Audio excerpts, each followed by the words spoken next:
Because if you look at Europe during the Ice Age, and I'm talking about a lost civilization of the Ice Age, Northern Europe and North America were absolutely inhospitable wildernesses during the Ice Age. They were frozen, they were dry, and they were dangerous. And they were not the places that people would go. People naturally gravitated south towards the equator, towards the tropics. That's where I would expect to find traces of a lost civilization, and that's where I do find traces of a lost civilization. You don't really find it.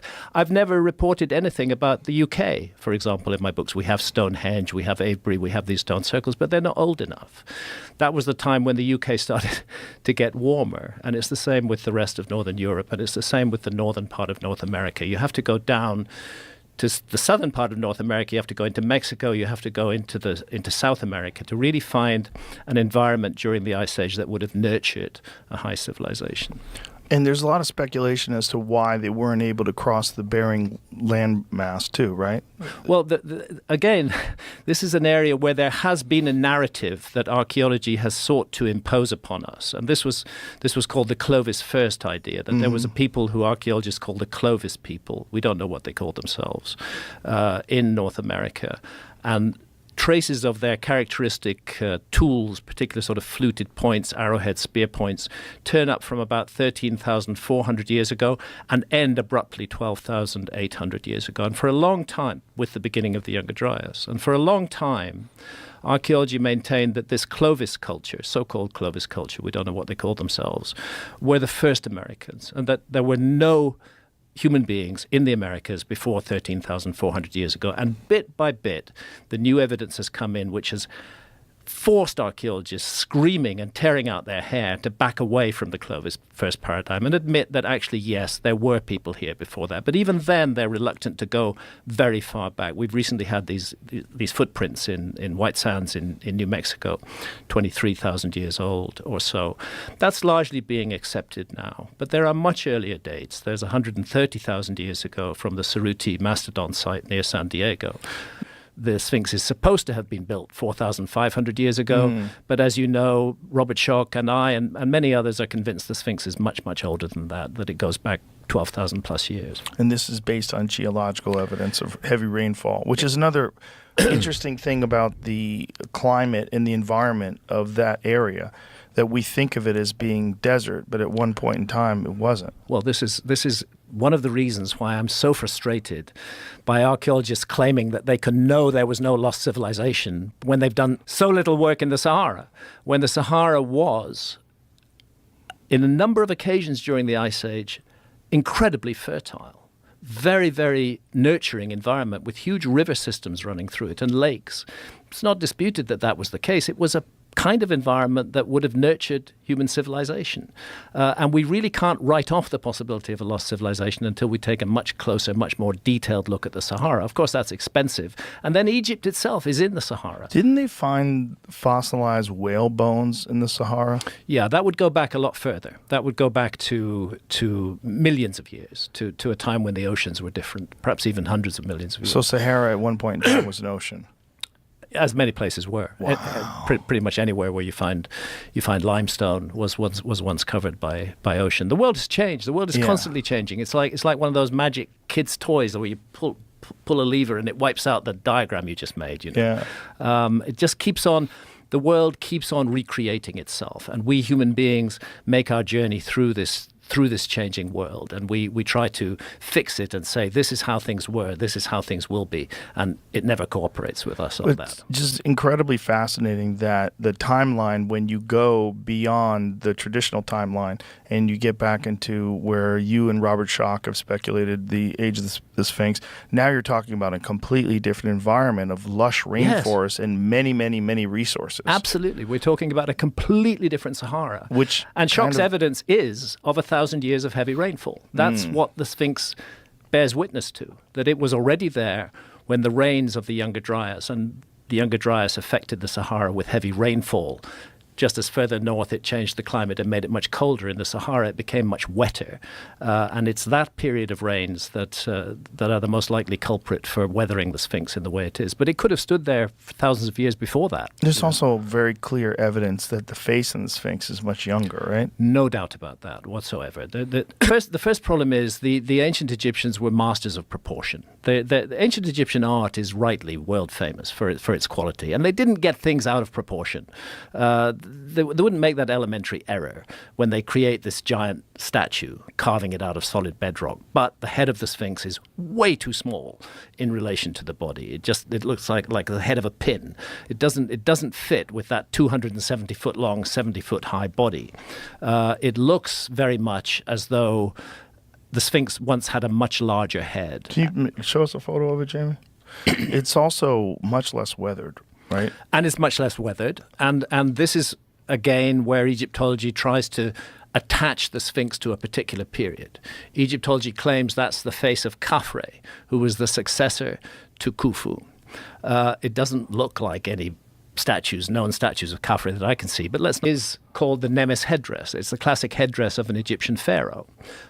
Not, in my view, Khafre, but the headdress of an Egyptian pharaoh.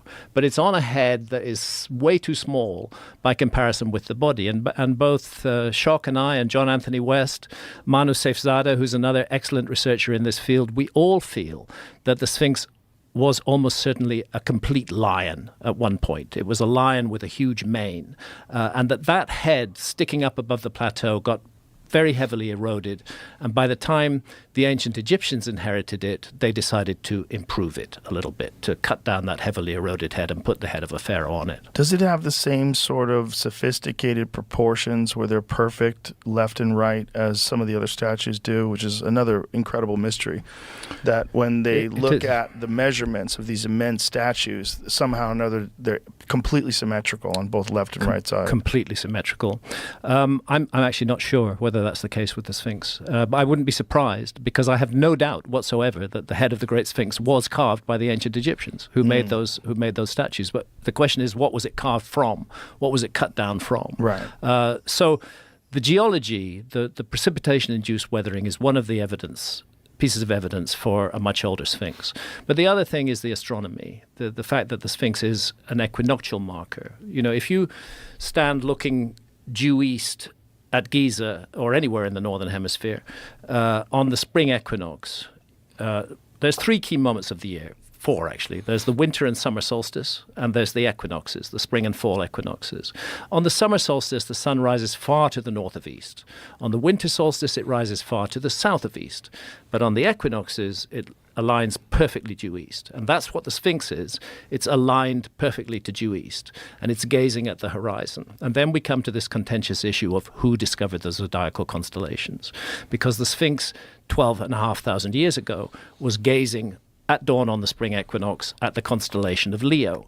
In other words, this lion monument on the ground was looking at its own celestial counterpart in the sky. Egyptologists dismiss that. They say that nobody had any idea of the constellations until the Greeks. I think they're wrong. So astronomy and geology together combine to invite us to consider the possibility that the Sphinx may be much older than 4,500 years old. Right. I mean, I know you know that theory. Yeah. That Absolutely. is a crazy theory that sounds completely wackadoo. Mm-hmm.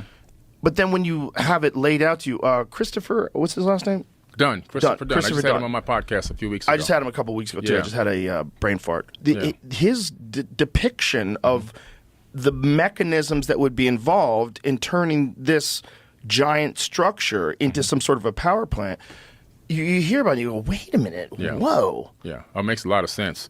And him and I have very similar theories on how the power generation occurred. And I believe that the Nile, when it used to run up close to the pyramids, and the water would run underneath the pyramid, and that would create something called physiostatic electricity as it ran underneath that magnetized crystal granite. Those ions would pour up into the chamber, move up the grand gallery where there used to be resonating rods, where you can see the slots where the rods used to be. They're removed now, but the slots are still there. Then it would be pushed into the king's chamber where it would be amplified and some type of fusion would take place, then forced up through the apex, and then the crystal granite obelisks around the region would capture that ambient wireless electricity. And then if you had something called a JED, which looks like a Tesla coil, you can capture that energy and you can transfer it into a device for gold electroplating, for any other electrical tools you need, like some of the tools they had to have used to create some of these incredible works of art. We can see the tool marks, so we know they had the tools. But they had wireless electricity way back then. The interesting thing about the Amazon, Joe, is it's been grievously misunderstood over the years, and fortunately archaeology is beginning to come to terms with it. There was agriculture in the Amazon, going back a very long way, going back at least 10,000 years, maybe further.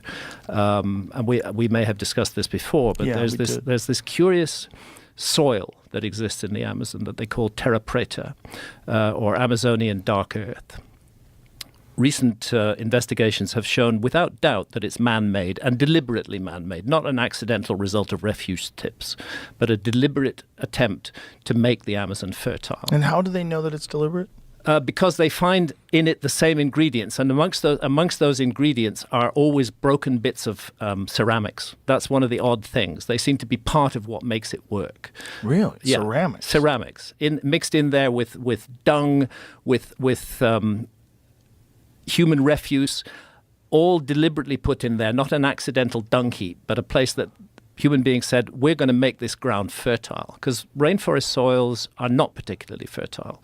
The fertility of the Amazon comes entirely from the fall of leaves onto the soil. It refertilizes itself. But to grow crops on the Amazon is a very different prospect. And this is where terra preta really comes into its own. And I've been standing in a pit with an archaeologist there, a terra preta pit, and you can see this beautiful, rich soil. And it is a mystery. It constantly replenishes itself. It never gets used up. Settlers seek out areas of terra preta.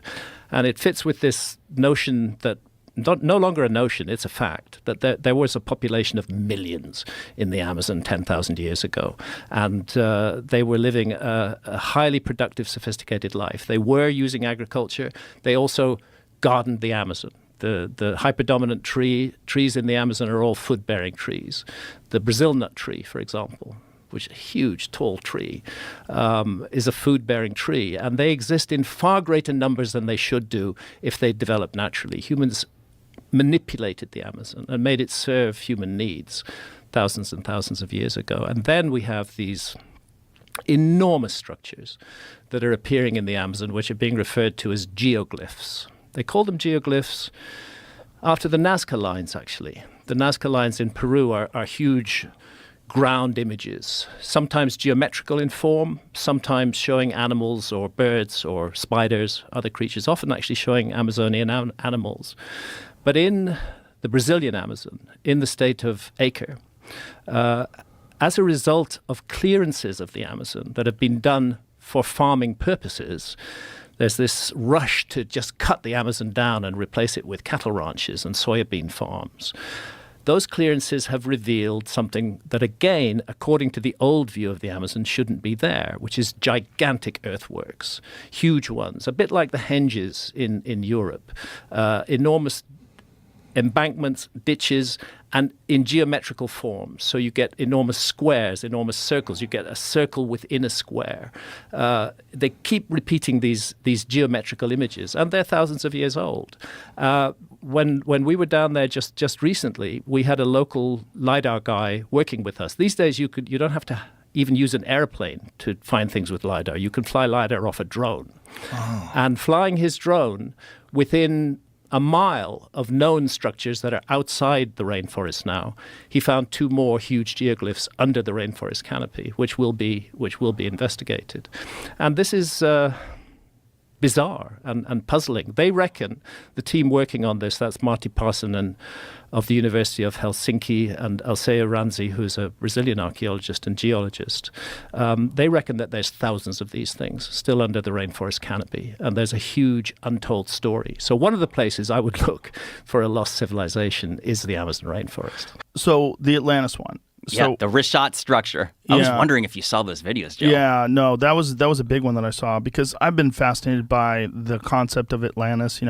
Ever since I had these conversations with Randall Carlson and Graham Hancock about the Younger Dryas impact theory and this concept that somewhere in the roughly around 11,000, 12,000 years ago, we were hit by a series of comets. And it's pretty evident that that's a fact. If you do the core samples of the Earth, they find this nuclear glass all over the Earth that exists in that time period. And it seems like something happened that reset civilization. And there's very little evidence of advanced civilizations before that up until recently, up until the last couple of decades. They started uncovering things like Göbekli Tepe and all these other structures that are clearly from more than 12,000 years ago. And they're really complex and really large with enormous stones. And it's sort of caused people to rethink the history of the Earth and the history of human civilizations. And Atlantis has always been the big one. That has been the one that everybody talked about, was this incredibly advanced civilization, and no one could figure out where it is. Right. Or if it was real. I think that Atlantis, because surely that wouldn't have been necessarily the name just through like the change of language, over, let's say, 12, 13,000 years ago, which would be the time frame.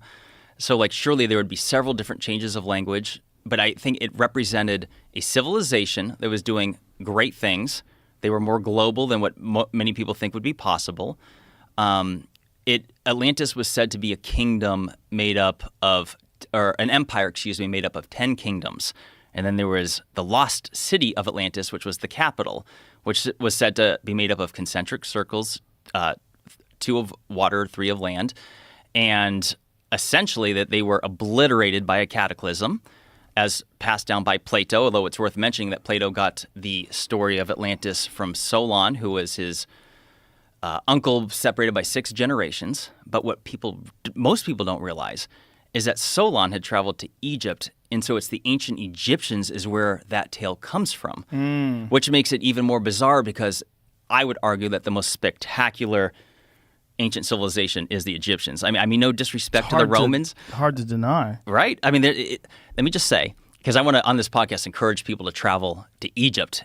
Joe, you got to go. I really want to. A friend of mine just went, and she got back, and she was telling me incredible things about it. Jamie, will you pull up the photos of these concentric circles? Tell him. Yeah, the Rishat, R-I-C-H-A-T. It's worth mentioning he's that. Got it already here. Yeah, in the first couple, I just want to say it's Rishat. I used to call it Rikhat. I was mispronouncing it. But let me ask you this, Joe, real quick. When you saw my video, was that the very first time you had ever seen this thing before? Yeah. That's the thing. So many. When I first saw this, I was like, what the fuck is that? By the way, you see that white? All those white blemishes? That's salt. This was under the ocean. And people, let me just say, you mentioned Randall Carlson and Graham Hancock. I love them. And I know for sure that they don't particularly think this is the site for a few different reasons. So let me say there's absolute doubt. Even I am not 100% certain. I'm not even 100% certain Atlantis existed. What I am certain is that humans were doing spectacular things and a cataclysmic event happened called the Younger Dryas and reset something for somebody. Is there a natural explanation for this formation? Yes. So let me say that it is considered to be mysterious. They're not 100% certain of it. However, the consensus is that it was a volcanic dome that had risen and collapsed multiple times, like 100 million years ago, allegedly. I say allegedly. I'm not necessarily disagreeing with that. I'm just saying I would like to know where sometimes they get these figures from. Like, explain to me why it was 100 million years ago and not 99 or 98, because here we are talking about how crazy things changed in just the last 12, 13,000 years. So when they throw around these numbers, 1 million years in itself is an incredibly long period of time. But getting back to your question, some had originally thought that maybe it was an impact site from an asteroid or perhaps, but there's no evidence for it. Like there's none of the nano. The problem is there's these concentric circles.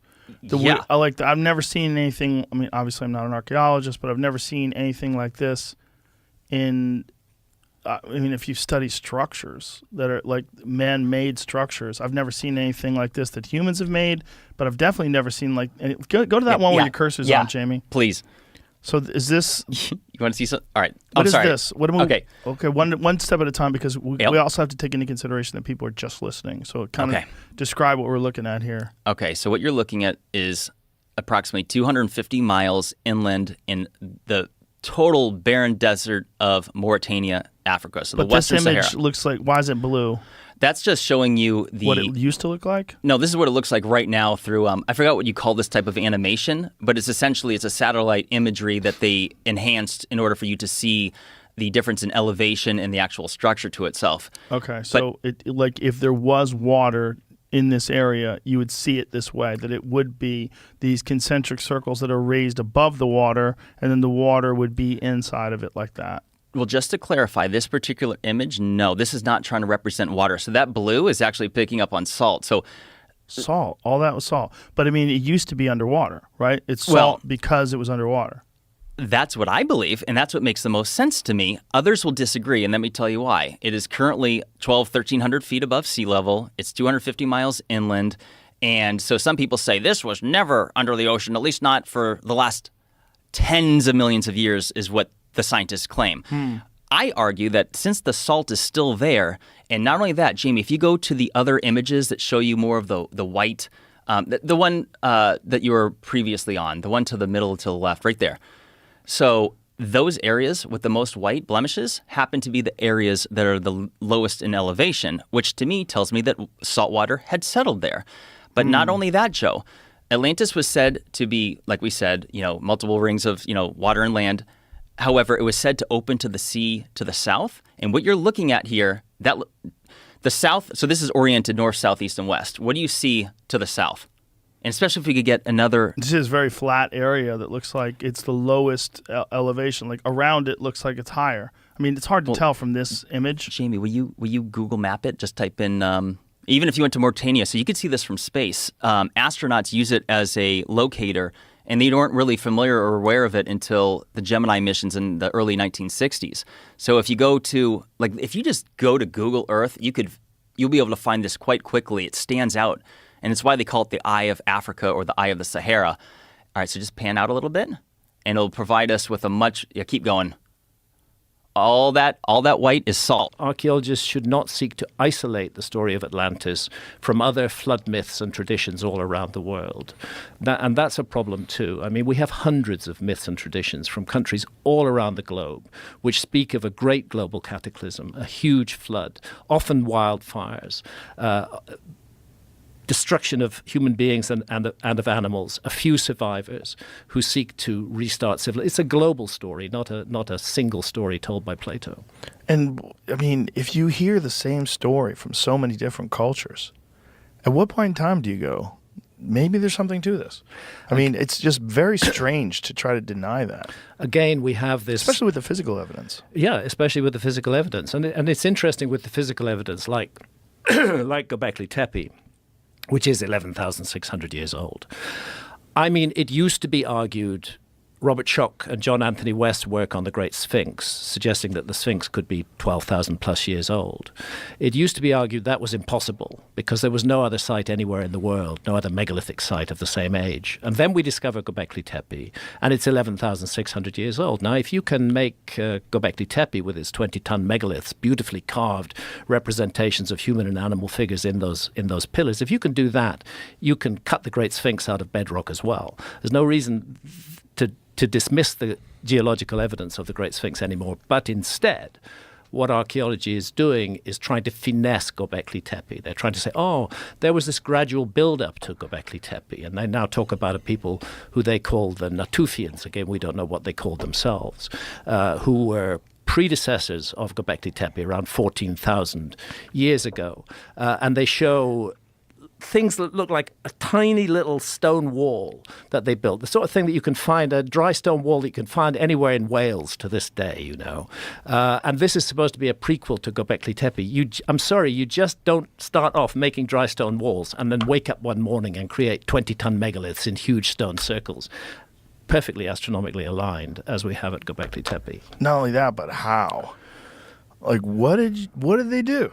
Where are you getting those 20-ton megaliths from? How far do they have to transport? In the case of Göbekli Tepe, not far. How far? hundreds of meters. I've stood on top of one megalith that they partially cut out of the bedrock with the T-shape, but then they found a fault in it and they left it there. Oh. It would have been a 30-ton megalith. They clearly intended to release it from the bedrock, but it had a fault, so they left it alone. The quarries, the issue of the quarries for the rock at Göbekli Tepe is not too big a problem. But the transportation of those? Even the transportation, you get enough people working together, and they can move large stones. That's not in dispute. But that's where the question comes: how do you get enough people together? How do you have the organizational skills? Where do you have the mindset that plans something like this at the beginning?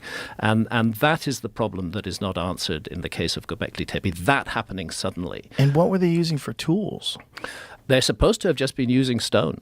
There's not supposed to have been any metals at that period. Not even brass. Not even brass. Not even copper. I have a complicated view on Göbekli Tepe. Let's say it's my hypothesis. It's not a fact. I don't claim this is a fact. I think that what we're looking at Göbekli Tepe, there's no doubt that the population of around Göbekli Tepe were all hunter-gatherers when Göbekli Tepe started to be made. And that's the weirdest thing of all, because previously archaeology always used to say hunter-gatherer cultures did not have the manpower, did not have the organizational skills, could not generate the surpluses that would allow people to specialize in architecture and engineering and astronomy and so on. So it used to be said that hunter-gatherers couldn't do that. Now archaeologists have backpedaled on that, and they're saying, well, yeah, clearly hunter-gatherers did it. The funny thing is that during the 1,000 years that Göbekli Tepe functions, and it runs from roughly 11,600 years ago to, say, 9,600 years ago, during the 10,600 years ago, during those 1,000 years, the population of Göbekli Tepe transitions from being hunter-gatherers to being agriculturalists. So we see two new ideas suddenly appearing at Göbekli Tepe: enormous megalithic architecture and a shift from hunter-gathering to agriculture. And what Göbekli Tepe looks like to me is a transfer of technology, that people who already knew how to work megalithic architecture and align it precisely to the risings of particular stars, for example, Sirius, came to Göbekli Tepe at a time of chaos and cataclysm in the world, and they sought to introduce a new way of thinking. I think Göbekli Tepe was created as a project to mobilize the local community, to give them something to work on, to bring them together. And it's not an accident that during that 1,000 years they transitioned from hunter-gathering to agriculture. I don't see massive technical complications in creating Göbekli Tepe, except those very precise alignments. But what I do see is a sudden appearance of something that shouldn't have been there, and that requires explanation. Well, if you look at the tablets again, they talk about this war, right? And this war that occurred, there's a lot of wars, obviously, but this one particular war, it seems like the same one that damaged the area or the region of the Giza Plateau, also Mohenjo-Daro in the Indus Valley up there by Pakistan. And the reason why it's interesting is if you look at the war in the text and then go to those areas, it looks now almost you can begin to see, oh, wait a minute, it looks like war. Mohenjo-Daro, Indus Valley, the buildings turned to glass. The sand turned to glass, and the bodies are still laying in the street right now today, holding hands, never been scavenged by animals. So wait a minute, where is this? Mohenjo-Daro. Are there photos that we can look at? Oh, yeah, look it up. Mohenjo-Daro, Indus Valley, dead bodies still laying in the street thousands of years later. And they just lay there? No one's covered them up? Nobody's covered them up. Yeah, when you put a Geiger counter over them, higher than background level radiation. Okay? Really? Yeah. But aren't stones higher than background level radiation? Some stones are. Stones are, especially like diorite and crystal granite. But these bodies, these are just bones. How come they're higher than background level radiation? I can't wait to see this. Yeah. Why haven't I ever heard of this? Mohenjo-Daro, Mohen. There you go. Whoa! Yeah, this is evidence of a nuclear war or nuclear type of war. Go back to the war. other, that one there. That one's insane. Yeah, there's bodies that are sitting on the edge of steps next to their own buildings that they lived in. The building is turned to glass. That's 3,000 plus degree temperature weapons fire. So there's a bunch of people that seem to die all at once, just scattered around? Yeah. Now, what's the conventional explanation for how these people died? They have no idea. They have zero idea. The only thing that was just a couple, Jamie. Go to the other, just the Mohenjo-Daro mythical massacre. Yeah. So did they think it's a massacre? Is there any? Yeah, what if the guy's just laying there? Just laying there. And that building, those stones are vitrified, which means 3,000 plus degree temperature. Oh, shit. What could have caused that level of temperature, an energetic release? Well, it could have been a low atmosphere asteroid. It could have been. I mean, That's possible. Tunguska. Yeah, it could have been a lot, but then their bones would have been splattered apart and broken up into pieces. Good call. Yeah, that's a good call. Yeah, because they don't seem to be broken apart. No, they're not broken apart. Right. That impact would have shattered the bones and spread them out over a great distance. But without impact, even if you just look at the one that burst in the atmosphere in Tunguska, it just flattened trees. Flattened everything. All the trees. I think it's some insane, like 1 million acres or something crazy. Yeah, it's incredible. So how those big was bodies the would have been Tunguska explosion? That one's, so those bodies would be toast because the trees were ripped apart. The buildings would have been flattened. The legs would have flown off. Right. There's no way they would just be laying there like that. Exactly. That's interesting. And they don't seem to be like chopped up. No. Did they have any evidence of stab wounds or anything on them? They don't have any evidence of any injury, of any kind of attack or any cutting or like swords or anything. They just all got cooked. Right. And then in the tablets it says that the evil wind moved over the land after they released these weapons. And then Enki goes to his father. Enki goes to his father Anu and says, "Hey, can you stop the evil wind?" Because he had fallen in love with some people, and down there. And he's like, "There's nothing I can do." He said, "Get in your skyship and for a boat." That means get the hell out of here. And he said the people's hair was falling out, their eyes were bleeding, their nose were bleeding, their fingernails were curling off. That sounds like radiation sickness. So do you think it's radiation sickness that did this to all these people, or was it an impact that did this to all these people? Nobody knows. Nobody knows. But they're not blown apart. Right. They're not blown apart. It seems like whatever struck or whatever energetic weapon it was, it could have been might not have been a weapon. Whatever it was, it seems like that shock wave reached them at some point, and whatever was in that wave just killed everybody. That's what it did. Yeah. And they just don't know what it is. So how does a conventional archaeologist describe it? Do they just say it's a massacre? They just call it a mythical massacre, and they stay away from it.